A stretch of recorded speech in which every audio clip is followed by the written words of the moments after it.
Hey, what's up guys, and thank you so much for coming through and tuning in to another video for Taking the Journey.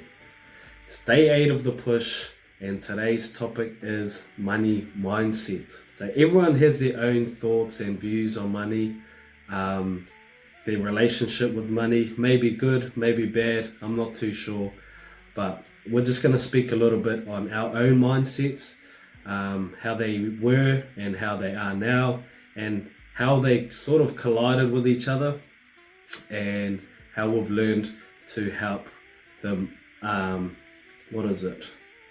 complement each other, and how we've grown from it. So we're just going to talk about how our mindsets used to be and elaborate from there. So for me, mine's basically, really simple. I just couldn't have given two shits about money, and I was very careless and didn't give a fuck about it. And that's it.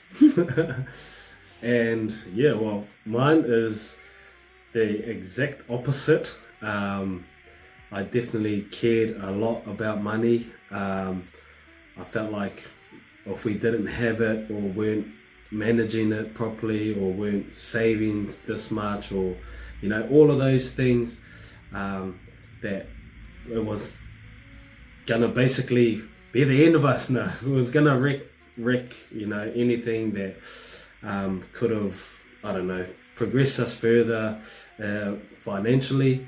But mine's definitely just the exact opposite of hers. I really cared about money and having it. So what led me to feel that way around money, I feel personally, is that it was my upbringing.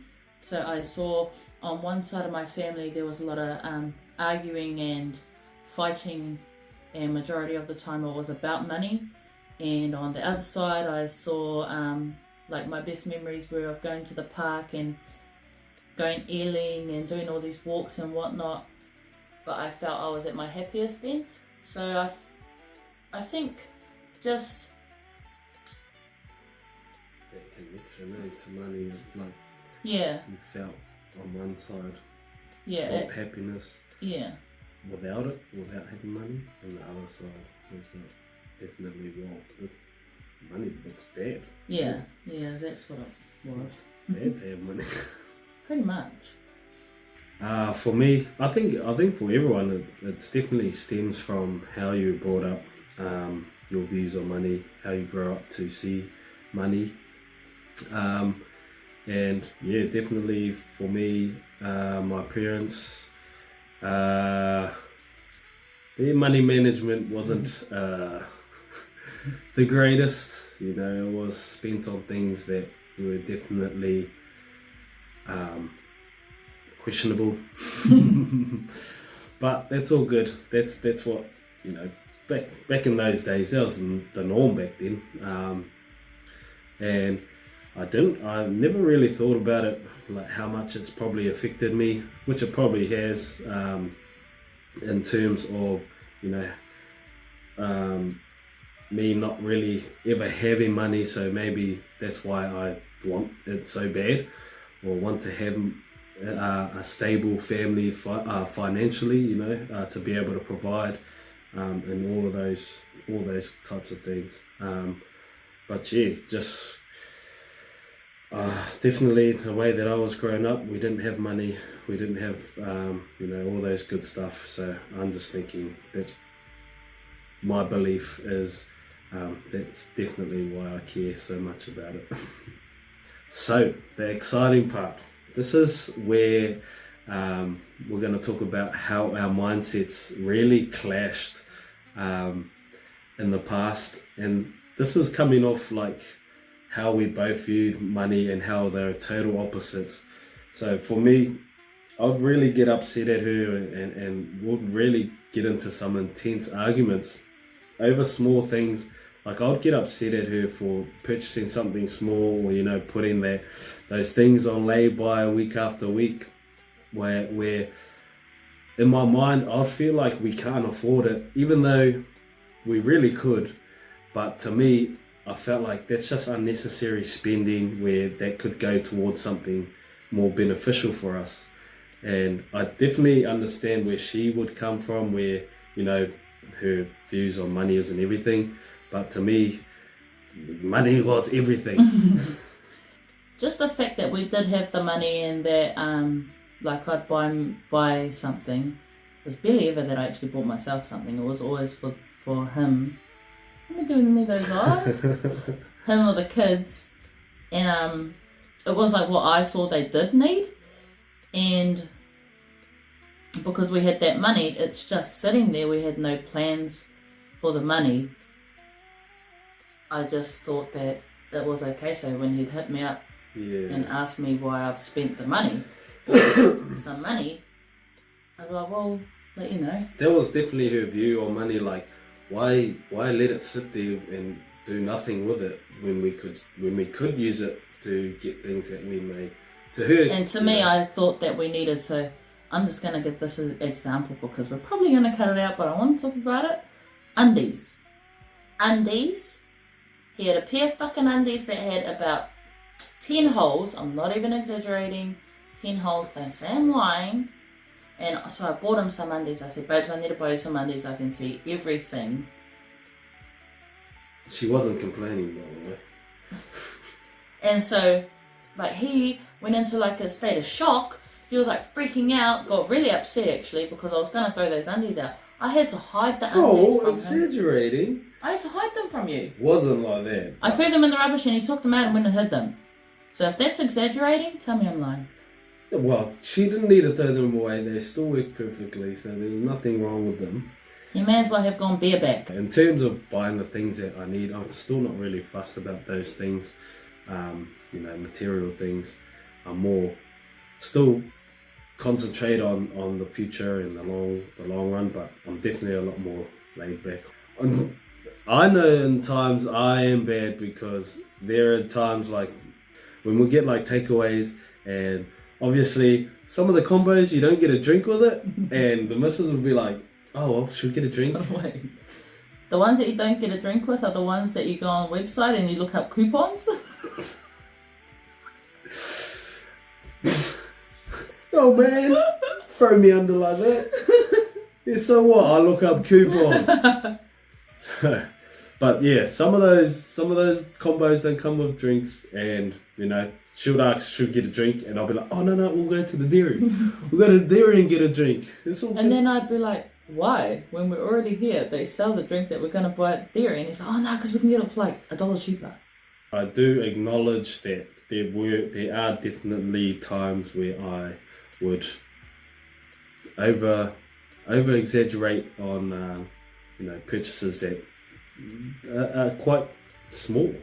Oh, and I myself though, like I knew I could see where he was coming from and like what he was trying to do, but for me, like there was no plan for the money. There was no plan, so I didn't see the reason for it to just sit there. That honestly was the honest truth. I just wanted to be able to be comfortable with affording things and not really having to stress about, you know that feeling you get when you just don't even want to look at your bank account because you're just like, oh. Like even straight after you've been paid. Like even after you've been paid, because you know that it's just what's about to happen in a few hours and it's about to bloody, pretty much go. But yeah, we definitely clashed in the past, and I think I definitely can speak for both of us that we both knew that we needed work in that area, needed to improve and figure out how we could work with it to, complement each other and help us grow. And we definitely have. I'll buy that drink from wherever it is now, I'll get that drink. I'm working with it. I'm trying to figure it out. I'm working, progressing, and so is she. She's a lot more. What is it? Understanding, I suppose. A lot of it. I've matured. Maybe is that what we call it? And it's funny, like to her, how she's just all about, money isn't everything. Money isn't what makes you happy. I've definitely adopted that into my own mindset. Like, you know, it's important to have money, and it's good to have money. The money brings you freedom. That's what's so great about money, you know. But it doesn't bring you happiness. It's only brought me misery, really, to be honest. But, you know, definitely not putting so much care into it. Like, I'm happy that, you know, we're paying the bills. Care and worry. Yeah, all of that stuff. It's not worth, to me, it's not worth that argument. It's not worth us fighting over and trying to, you know, figure out compromise. You know? Compromise. Something like that, you know. It is though.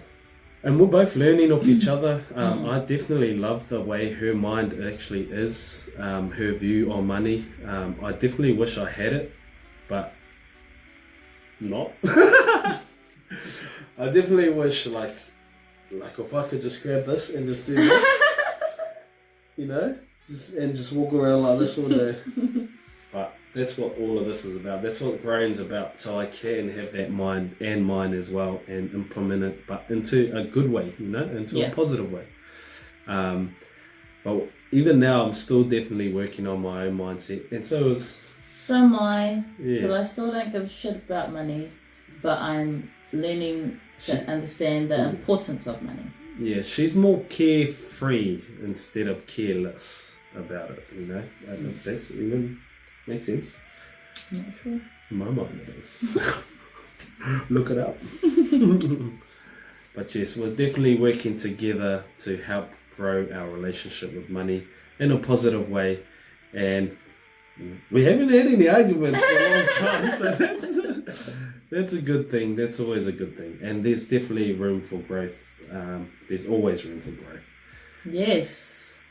But yes, that's sort of, I think we covered sort of a basis. I'm not too sure. We kind of got excited with this one because, you know, this is an area where we would really... And now we're all about this. We're all about... No, it's okay you spent all that money on it. I don't mind. It's all good.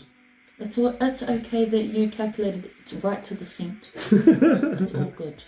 It's okay that I didn't have any But money. yes... It's okay We that I only wear hope two you bras. enjoyed this listen, and yeah, hope you took something away from it. I don't know.